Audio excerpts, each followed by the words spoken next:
On my last video, we forced GPT 5.4 and Claude Opus 4.6 to battle it out on chess, and GPT secured the dub the same way it secured Claudebot. But GPT's victory tour is not over yet, because today we are throwing it into the ring against XAI's Grok 4.20, Elon's digital baby whose model version sounds like it was chosen during a very specific kind of brainstorming at a Joe Rogan podcast. Same rules as always. Standard FIDE chess, 50-move hard stop. If nobody gets checkmated, the player with the most material on the board wins. Both AIs can chat with each other, and I've logged their internal thought processes throughout both games. So for those of you who enjoy watching machines think out loud while confidently being wrong, buckle up. This one has a moment so delusional it made me put my laptop down and stare at the ceiling.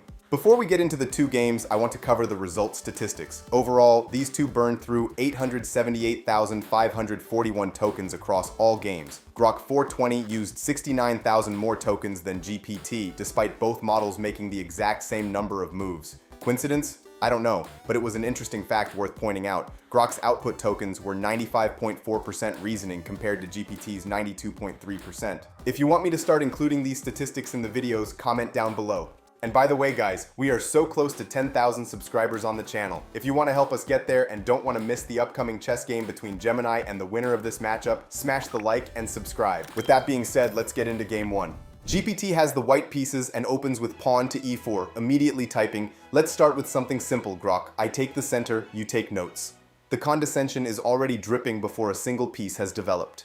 Grok responds with pawn to e5 and says, "E5, classic counter, your move, GPT, riveting banter." Grok talks trash the way a GPS gives directions, technically functional, completely devoid of soul. GPT plays knight to f3, Grok blocks with knight to c6. Then GPT slides the bishop to b5 and types, "Welcome to the Ruy Lopez. Try not to trip over your own development." That is a 500-year-old opening, and GPT is acting like it invented it last Tuesday. From here, both models proceed to play the most textbook Ruy Lopez in the history of language models pretending to understand chess. Grok kicks the bishop with a6, GPT retreats to a4, Grok develops knight to f6, GPT castles, Grok puts the bishop on e7, GPT plays rook to e1, Grok castles, GPT plays c3, Grok plays d6, GPT pushes d4. That is 15 moves of pure mainline theory, executed move for move, like watching two honor students race through the same open book exam. The trash talk continues the whole time, of course. GPT says things like, "I'm building the center while you admire your castled king from the passenger seat." Grok fires back with, "Solid setup, but I'm ready for the center fight.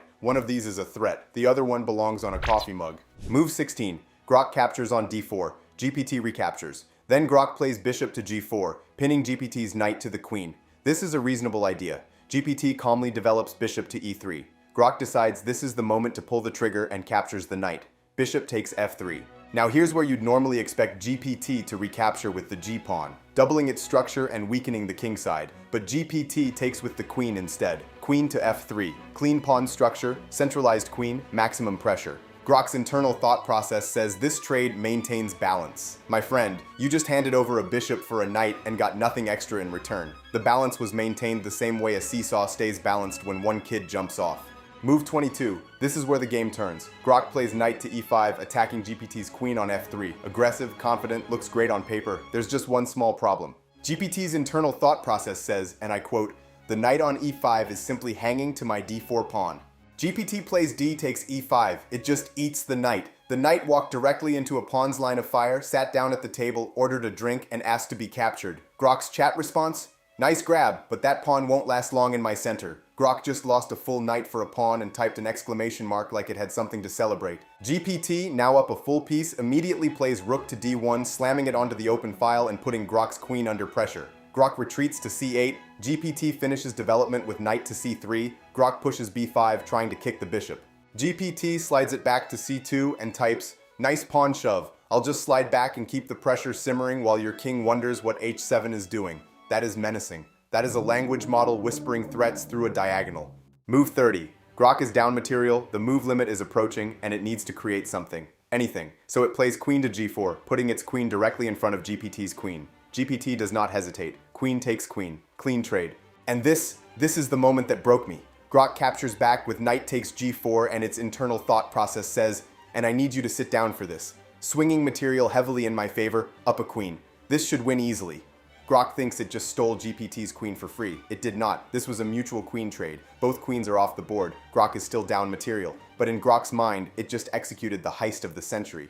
The chat message reads, "Thanks for the free queen. Did you miss the knight?" GPT did not miss the knight. GPT offered the trade on purpose. Grok is celebrating a balanced exchange like it found $100 inside a jacket it already owns. This is the chess equivalent of a guy losing by 20 points and saying, "Yeah, but I hit that one three-pointer in the second quarter."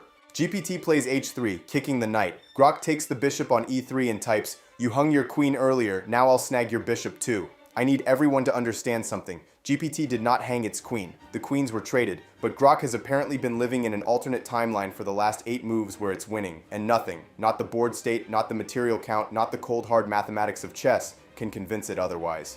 The endgame is a slow clinical disassembly. Rooks get traded down the d-file. Every pawn Grok pushes forward gets gobbled up like appetizers at a networking event. Grok pushes f5, GPT takes it. Grok pushes e4, GPT takes that too. GPT delivers check with bishop to d5+, centralizes the knight, and runs the clock. Move 50 arrives. Grok grabs the e3 pawn on the way out, whatever it can get. The game ends on material count. GPT wins game 1 comfortably. Game 2. Colors swap. Grok has the white pieces. Let's see if the driver's seat makes a difference, or if Grok just finds new and creative ways to donate material. Grok opens e4. GPT fires back c5, the Sicilian defense. They played the Ruy Lopez for 50 moves in game 1 and immediately switched openings for game 2, which I respect. Grok plays knight to f3, GPT plays d6, Grok pushes d4, GPT captures, Grok recaptures with the knight. GPT develops knight to f6, Grok plays knight to c3, and then GPT drops pawn to a6. We are now in the Najdorf Sicilian. Between the GPT Claude series and now this one, I have watched large language models play the Najdorf Sicilian approximately 900 times. They all know the same opening. It's like going to a potluck where every single person brought potato salad. Grok plays bishop to g5, GPT plays e6, Grok pushes f4, GPT develops bishop to e7, Grok plays queen to f3, GPT plays queen to c7, and Grok castles queenside. This is the classical main line of the Najdorf, the setup designed for opposite side castling where white storms the king side, black storms the queen side, and whoever arrives first wins. It's chess's version of a highway game of chicken, except both cars are made of language tokens. GPT develops knight to d7. Grok tucks the king to b1 for safety. GPT pushes b5, launching the queenside offensive, and types, "You tucked your king away just in time to watch the queenside catch fire." Grok responds with g4, launching its own pawn storm. "Your b5 is cute, but watch this kingside storm coming your way." Both engines are charging straight at each other. This is chess violence. GPT plays bishop to b7, pressuring e4. Grok retreats the bishop to h4. GPT pushes b4, kicking the knight on c3. Grok hops it to a4, keeping it alive but banishing it to the corner of the board like a misbehaving child at a dinner party. And then move 26 happens. Pay attention. GPT plays bishop takes e4. Now on the surface, this looks like a simple pawn grab. It is not. GPT's internal thought process explains exactly what's happening. Bishop takes e4 is a strong tactical shot because your queen on f3 is overloaded. If queen takes e4, then knight takes on e4 wins the queen cleanly. The bishop is sitting on e4, staring at both the queen and the rook on h1. Grok's queen cannot protect both targets at the same time. It's like trying to hold 2 watermelons under one arm. You can commit to one, but the other is hitting the floor. Grok retreats the queen to g3. GPT immediately plays bishop takes h1. The rook is gone. GPT just walked into the corner and collected the rook like it was picking up dry cleaning. Grok's response? "Greedy with that rook grab? Your bishop's trapped in my corner now." BG2 seals its fate. Grok plays bishop to g2, thinking it's about to trap the bishop and recover everything. GPT calmly plays bishop takes g2. Grok recaptures with the queen. And here's the math Grok apparently can't do. GPT won a rook and a pawn with the bishop, then traded the bishop for Grok's bishop evenly. Net result? GPT is up a full rook and a pawn. Grok is 6 points behind, and it's just now starting to realize the building is on fire. About 4 moves too late. Like a student who realizes they've been solving the wrong problem when they flip the exam over. GPT castles kingside, consolidating. The position is winning and GPT knows it. Grok, in full desperation mode, pushes g5, then shoves the pawn all the way to g6, hurling pawns at GPT's king like a man throwing furniture out of a burning building. It's aggressive, it's dramatic, and it changes absolutely nothing. GPT picks up the bishop on h4 that Grok forgot about. Free piece. Grok pushes the pawn to capture on f7 with check, a desperate stab. GPT blocks with the rook, then Grok plays knight takes e6, forking GPT's queen and threatening real damage. This is Grok's one moment of genuine tactical clarity in the entire game. GPT sidesteps the queen to c4 and everything holds.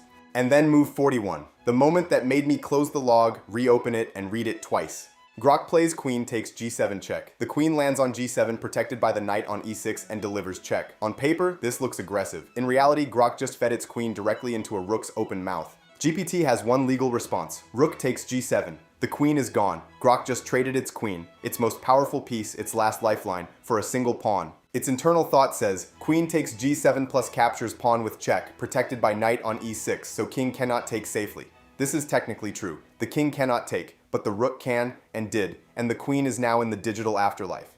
GPT's chat message is surgical. You threw your queen at the throne and my rook just ate it. That attack wasn't brilliance, it was a donation. Somewhere in a data center, Grok's dignity is being quietly decommissioned. From here, the game is hospice care. Grok takes the rook with the knight. GPT plays knight to c3 check, forking king and rook. Grok captures the knight. GPT picks up the knight on g7. Grok tries knight to b6, attacking the queen. GPT takes the knight. Grok grabs a pawn with the rook. GPT grabs a pawn right back. Move 50 arrives. The material gap is a canyon. GPT 5.4 wins game 2 on material, and the series is over. 2-0, clean sweep. GPT walks through Grok the same way it walked through Claude.